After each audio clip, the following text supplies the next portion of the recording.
Good morning students. Chemical bonding की theories में हमने लुईस की थ्योरी पढ़ी, ठीक है। उसके बाद हमने वैलेंशियल इलेक्ट्रॉन पेयर रिपल्शन थ्योरी पढ़ी।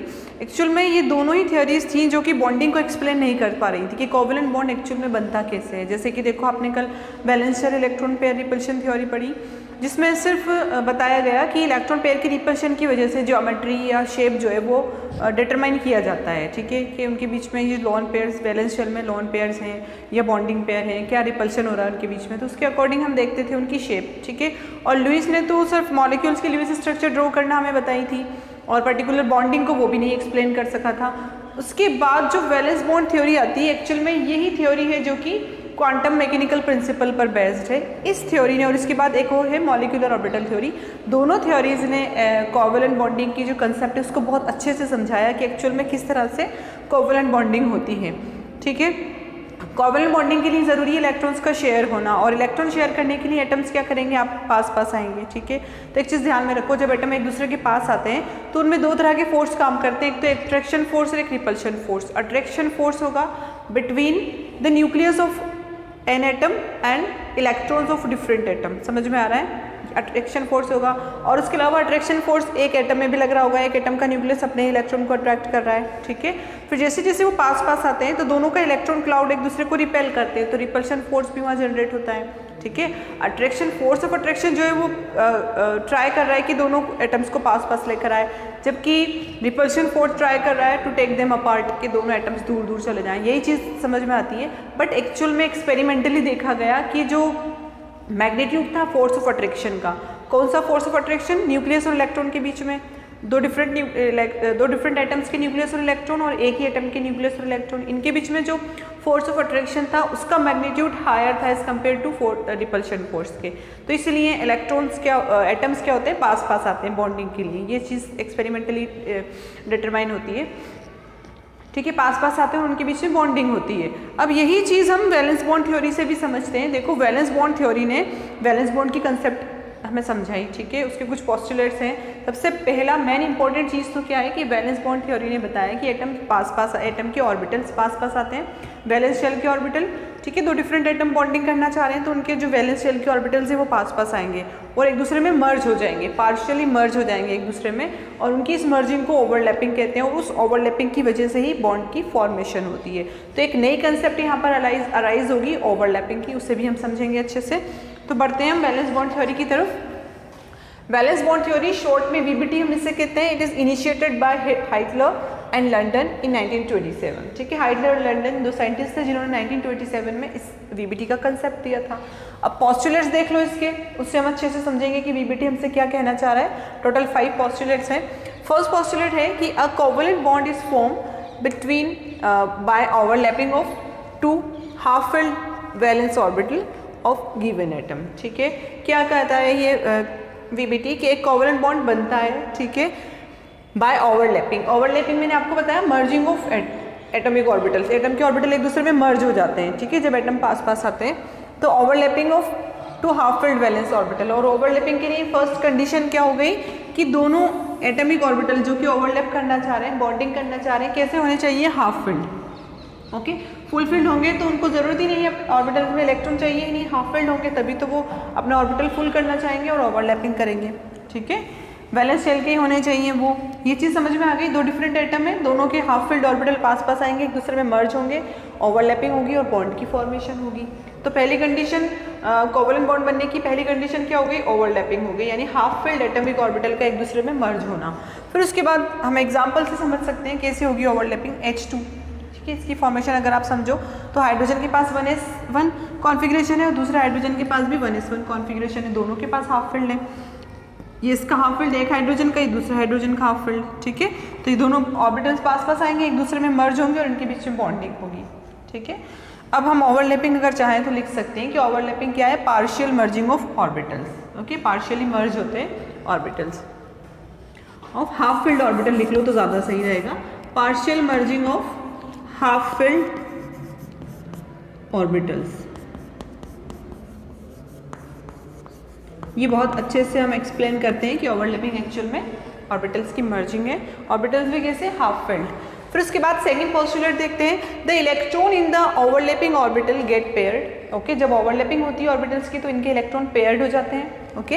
And confine between the nuclei of two atoms, और कहाँ पर कन्फाइन करते हैं, कहाँ पर हमें एग्जिस्ट करते हुए नजर आते हैं, between the nuclei of two atoms. देखो किस तरह से ओवरलैपिंग को यहाँ शो किया गया है। ये कोई हाइड्रोजन का एटम मान लो, अपना एक इलेक्ट्रॉन लेकर आया, ये दूसरा हाइड्रोजन एटम अपना एक इलेक्ट्रॉन लेकर आया, ठीक है। दोनों पार्शियली मर्ज हुए एक दूसरे में, ये इनका मर्जिंग एरिया नजर आ रहा है, दोनों एक दूसरे में मर्ज हो गए, ठीक है, जहां तक हो सकते थे अट्रैक्शन और रिपल्शन फोर्स के अकॉर्डिंग, और इनके इलेक्ट्रॉन क्या हो गया, पेयर्ड हो गए। समझ में आई ये चीज़, और इसे हमने ओवरलैपिंग कहा, और यहीं से हमारी बॉन्डिंग कंप्लीट होती है, ओके। फिर उसके बाद थर्ड है direction of covalent bond is along the region of overlapping. अब जो कोवलेंट बॉन्ड बनेगा उसकी डायरेक्शन कहाँ होगी, इसके बीच में ही होगी ना, जो भी इनका ओवरलैपिंग एरिया है उसके बीच में ही होती है। That make the covalent bond directional. तो कोवलेंट बॉन्ड कैसे हो जाते हैं, इस वजह से डायरेक्शनल हो जाते हैं। समझ में आ गई ये चीज़, ठीक है। कोवलेंट बॉन्ड की जो डायरेक्शन है वो कहाँ होती है, इन ओवरलैपिंग ऑर्बिटल्स के बीच में होती है। That's why covalent bond directional होता है। जबकि अगर आपने आयनिक बॉन्ड देखा हो तो आयनिक बॉन्ड नॉन डायरेक्शनल होते हैं, plus minus plus minus plus minus, कहीं से भी अट्रैक्शन यहाँ पर आ जाता है, ठीक है। समझ में आ रही है ये चीज़, तो ये नॉन डायरेक्शनल होते हैं, जबकि कोवलेंट बॉन्ड डायरेक्शनल होता है। कोवलेंट बॉन्ड में डायरेक्शन एक ही डायरेक्शन में अगर वो बढ़ेंगे तभी उनके बीच में ओवरलैपिंग होगी, तभी बॉन्ड की फॉर्मेशन होगी। जबकि आयनिक बॉन्ड में सिर्फ एक आयन चाहिए, उसको अट्रैक्ट करने वाले जो अपोजिट आयन होंगे वो किसी भी डायरेक्शन से आ जाएंगे। समझ में आई ये चीज़, तो आयनिक बॉन्ड नॉन डायरेक्शनल होते हैं, कोवलेंट बॉन्ड डायरेक्शनल होते हैं। फिर उसके बाद अगर हम बात करें थर्ड, हमारा डायरेक्शनल प्रॉपर्टी आ गई कोवलेंट बॉन्ड की। फिर फोर्थ हम देखते हैं atomic orbitals of valence shell with paired electron don't participate in overlapping and called lone pair, ठीक है। lone pair वही होते हैं जो बॉन्डिंग में पार्टिसिपेट नहीं करते। तो कौन पार्टिसिपेट नहीं करता है ओवरलैपिंग में, अगर आउटर शेल में इलेक्ट्रॉन्स हैं, ठीक है, मान लो ये किसी का वैलेंस शेल है किसी भी एटम या ऑर्बिटल का, ठीक है, इसमें मान लो ये सिंगल है दो और एक पेयर्ड है। समझ में आ रही है ये चीज़, तो इसका जो हाफ फील्ड ऑर्बिटल है ना वही ओवरलैपिंग में पार्टिसिपेट करेंगे, वही बॉन्डिंग करेंगे। जबकि जो पेयर्ड है वो बॉन्डिंग नहीं करेगा, बट है तो वैलेंस शेल में, तो एज ए लोन पेयर वो वर्क करता है वहाँ पर, ठीक है।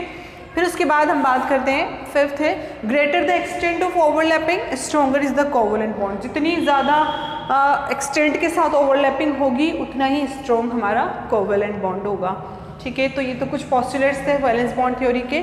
आई होप ये कंसेप्ट आपका क्लियर हुआ होगा कि ओवरलैपिंग क्या है। ओवरलैपिंग एक नीड है, ज़रूरत है, बेस है किसकी, कोवलेंट बॉन्डिंग की। विदाउट ओवरलैपिंग कोवलेंट बॉन्डिंग होती नहीं है। ओवरलैपिंग किस में होती है, वैलेंस शेल के ऑर्बिटल्स में, ठीक है। जो भी बॉन्डिंग करने वाला एटम है उनके वैलेंस शेल के ऑर्बिटल्स में, और ऑर्बिटल्स भी कैसे होने चाहिए, हाफ फिल्ड होने चाहिए। ये चीज़ समझ में आती है। तो ओवरलैपिंग और वैलेंस बॉन्ड थ्योरी का जो कंसेप्ट एक्चुअल में है वो हमें समझ में आता है, ठीक है। अब इसके बाद हम टाइप्स ऑफ कोवलेंट बॉन्ड देखेंगे। एक बार आप इसे नोट डाउन कर लो।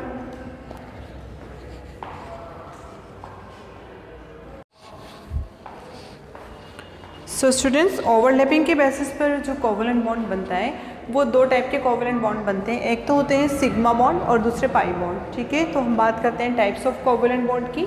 ओवरलैपिंग से दो तरह के कोवलेंट बॉन्ड बनते हैं, सिग्मा और पाई बॉन्ड। कैसे बनते हैं उनके बीच का डिफरेंस देखते हैं। सबसे पहले sigma bond called axial bond. Sigma bond को एक्साइल बॉन्ड भी कहा जाता है, जबकि पाई बॉन्ड को लेटरल बॉन्ड कहते हैं।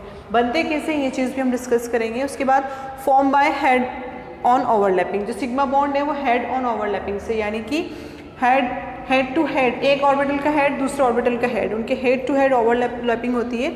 और अगर हम पाई बॉन्ड की बात करें तो form by the side wise overlapping, उनकी साइड्स ओवरलैप करती हैं, ठीक है। कैसे करती हैं वो भी हम देखेंगे, ठीक है। फिर थर्ड है sigma bond form by SP overlapping, SS overlapping and PP head on overlapping. क्या होती है ये वो हम देखेंगे कि एसएस किस तरह से हेड ऑन ओवरलैपिंग करते हैं। जैसे आप यहाँ देखो, हाइड्रोजन का ही एग्जांपल था, H2 मॉलिक्यूल, हाइड्रोजन का एस, हाइड्रोजन दूसरा हाइड्रोजन का एस, ठीक है। इनकी हेड टू हेड एक्साइल एक ही एक्सेस में इन्होंने ओवरलैपिंग की, तो सिग्मा बॉन्ड की फॉर्मेशन हुई। फिर आप पीपी ओवरलैपिंग, अगर एसपी ओवरलैपिंग अगर आप देखो तो एक ऑर्बिटल का एस दूसरे एक एटम का एस ऑर्बिटल दूसरे एटम का पी ऑर्बिटल, ठीक है। इसका हेड और इस पी का हेड, इनके बीच में हेड ऑन ओवरलैपिंग हुई तो सिग्मा बॉन्ड की फॉर्मेशन हुई। ठीक उसी तरह पीपी हेड ऑन ओवरलैपिंग अगर आप देखो तो एक एटम का पी ऑर्बिटल दूसरे एटम का पी ऑर्बिटल, इनकी हेड टू हेड ओवरलैपिंग हुई, ठीक है। इसे हमने सिग्मा बॉन्ड नाम दिया। फिर फिर एक और होता है PP लेटरल ओवरलैपिंग, यानी अब साइडवेज ओवरलैपिंग होगी। ये जो P है इन साइड से ये ओवरलैप करेगा। कैसे? देखो P और P के बीच में होती है लेटरल ओवरलैपिंग, ध्यान में रखना, और उससे पाई बॉन्ड बनता है। जबकि सिग्मा बॉन्ड के लिए ये 3 पॉसिबिलिटी है कि SS ओवरलैपिंग हो, ठीक है, S और S के बीच में सिर्फ हेड ऑन ही ओवरलैपिंग होती है, साइड्स है नहीं इसमें। और SP के बीच में ओवरलैपिंग करो तो हेड ऑन ओवरलैपिंग होती है, सिग्मा बॉन्ड ही बनता है। जबकि PP में 2 तरह से ओवरलैपिंग हो सकती है, P और P के हेड और हेड ओवरलैप कर लें, या P और P की साइड्स ओवरलैप कर लें, जैसे कि यहाँ पर नज़र आ रहा है, ठीक है। तो इससे पाई बॉन्ड की फॉर्मेशन होती है। ये चीज़ क्लियर हुई, ठीक है। पाई बॉन्ड के लिए यही कह रहे हैं कि pi bond form by PP parallel और साइडवाइज ओवरलैपिंग। फिर उसके बाद सिग्मा बॉन्ड की तरफ आते हैं। Can independently exist, sigma bond independently बनता है, उसे ज़रूरत नहीं है दूसरे बॉन्डिंग की। जबकि पाई बॉन्ड हमेशा बनता है after sigma bond. Pi bond के बनने के लिए पहली कंडीशन है कि सिग्मा बॉन्ड बने, उसके बाद पाई बॉन्ड बनेगा। जैसे कि यहाँ देखो पाई लेटरल PP लेटरल ओवरलैपिंग में पहले एक एटम के 2 p ऑर्बिटल आ रहे हैं, दूसरे एटम के 2 p ऑर्बिटल हैं, समझ में आ रहा है ना। P का शेप डम्बेल शेप होता है, ये एक p ऑर्बिटल, ये दूसरा p ऑर्बिटल, एक ही एटम का, ठीक है। ये एक एटम का p ऑर्बिटल और उसी एटम का p ऑर्बिटल, ठीक है, दोनों एक दूसरे से ये ओवरलैपिंग के लिए आ रहे हैं। तो पहले हेड टू हेड ओवरलैपिंग हो जाएगी, ठीक है, साइड्स बाद में मिलेंगी, पहले हेड टू हेड ओवरलैपिंग होगी, ओके। तो उससे सिग्मा बॉन्ड की फॉर्मेशन होगी। फिर उसके बाद जो बचे हुए p ऑर्बिटल हैं दोनों के, वो साइडवाइज ओवरलैपिंग करेंगे और उससे पाई बॉन्ड की फॉर्मेशन होगी, ठीक है। फिर हम बात करते हैं sigma bond is stronger and more stable. Sigma bond ज़्यादा स्ट्रोंगर है, मोर स्टेबल है, जबकि पाई बॉन्ड वीकर है और लेस स्टेबल है as compare to sigma bond. क्यों है ऐसा? क्योंकि देखो पाई बॉन्डिंग जब होती है तो इलेक्ट्रॉन का जो क्लाउड है वो ऊपर और नीचे की तरफ, ठीक है, जो भी इनका प्लेन है उसके ऊपर और नीचे डिस्ट्रीब्यूटेड हो जाता है इलेक्ट्रॉन क्लाउड, तो वीकर हो जाता है और आसानी से हम उसे तोड़ सकते हैं। जबकि सिग्मा बॉन्ड में क्या होता है कि जो इलेक्ट्रॉन क्लाउड है वो बीच में रहता है, दोनों न्यूक्लियस के बीच में रहता है, अलोंग द एक्सिस रहता है, ठीक है। तो बॉन्ड को ज़्यादा मजबूती देता है, तो उसे तोड़ना हमारे लिए थोड़ा मुश्किल होता है। तो बॉन्ड ज़्यादा स्ट्रॉन्ग और ज़्यादा स्टेबल हो जाता है यहाँ पर, ठीक है। और एक चीज़ ध्यान में रखना कि हमेशा पाई बॉन्ड ही डीलोकलाइज होते हैं, जबकि सिग्मा बॉन्ड लोकलाइज होते हैं, अपनी जगह पर टिके रहते हैं। जैसे कि आपने रेजोनेंस देखा था, ठीक है, रेजोनेटिंग स्ट्रक्चर अगर आपको ध्यान हो तो जैसे हमने ओजोन की केस में देखी थी, डबल बॉन्ड एक बार एक बना रहा था, ठीक है, इसकी रेजोनेटिंग स्ट्रक्चर ली तो एक बार ये वाला ऑक्सीजन डबल बॉन्ड बना रहा था, यानी फिर आपने इसका क्या डिनोट किया था, आपने इसका रेजोनेटिंग हाइब्रिड इस तरह से डिनोट किया था, पाई इलेक्ट्रॉन यानी पाई बॉन्ड को डीलोकलाइज करते हुए। डबल बॉन्ड जब भी बनता है तो पाई बॉन्ड बनता है, तो वो पाई बॉन्ड ही डीलोकलाइज होते हैं, ठीक है। अगर सिग्मा और सिग्मा ओवरलैपिंग होगी तो सिंगल बॉन्ड बनेगा, ये चीज़ भी समझ लो। और पाई बॉन्ड बनते ही बॉन्ड क्या हो जाएगा, 2 बॉन्ड हो गए ना, पहले सिग्मा बना फिर पाई बना, तो वो डबल बॉन्ड हो जाएगा। ये चीज़ क्लियर है, ठीक है। तो इस तरह से हम समझते हैं कि कोवलेंट बॉन्ड के टाइप्स हैं सिग्मा और पाई बॉन्ड, ठीक है। सिग्मा भी किस तरह से बनता है, SS overlapping, SP overlapping, PP में भी कौन सी, हेड ऑन ओवरलैपिंग, जबकि पाई बॉन्ड बनता है PP की लेटरल ओवरलैपिंग से। ये चीज़ क्लियर होती है। कोवलेंट बॉन्ड का कंसेप्ट हमारा क्लियर हुआ। VBT हमारी क्लियर होती है। वैलेंस बॉन्ड की कोवलेंट बॉन्ड बनता है VBT के अकॉर्डिंग, ओवरलैपिंग होती है। किस तरह बनने वाला कोवलेंट बॉन्ड जो है वो डायरेक्शनल होता है, वो चीज़ हमने देखी। फिर वहाँ से टाइप्स ऑफ कोवलेंट की तरफ चले हम, तो टाइप्स ऑफ कोवलेंट बॉन्ड में हमने 2 तरह के बॉन्ड देखे, सिग्मा और पाई बॉन्ड, ठीक है। पाई बॉन्ड के बनने के लिए शर्त है कि पहले सिग्मा बॉन्ड बनेगा, उसके बाद पाई बॉन्ड बनता है, ठीक है। तो जब भी आप डबल बॉन्ड बना हुआ देखोगे तो आप कहोगे इसमें से एक सिंगल बॉन्ड है यानी सिग्मा बॉन्ड है, और जो डबल बॉन्ड है वो पाई बॉन्ड की वजह से बना है, ठीक है। तो ये हमारी VBT कंप्लीट होती है। आई होप VBT का कंसेप्ट आपका क्लियर हुआ होगा। तो VBT ही वो थ्योरी है एक्चुअल में जिसने कि हमें क्या समझाया, बॉन्डिंग की एक्चुअल कंसेप्ट हमें समझाई कि बॉन्डिंग यानी कोवलेंट बॉन्ड एक्चुअल में बनता कैसे, बॉन्ड की सारी प्रॉपर्टीज VBT ने हमें एक्सप्लेन की, ठीक है। इसके बाद एक नया कंसेप्ट राइज होता है VBT से हाइब्रिडाइजेशन का, वो भी हम अपना देखेंगे बाद में। पहले आप इसे नोट डाउन कर लो, ओके। आज के लिए इतना काफ़ी है। Thanks for watching.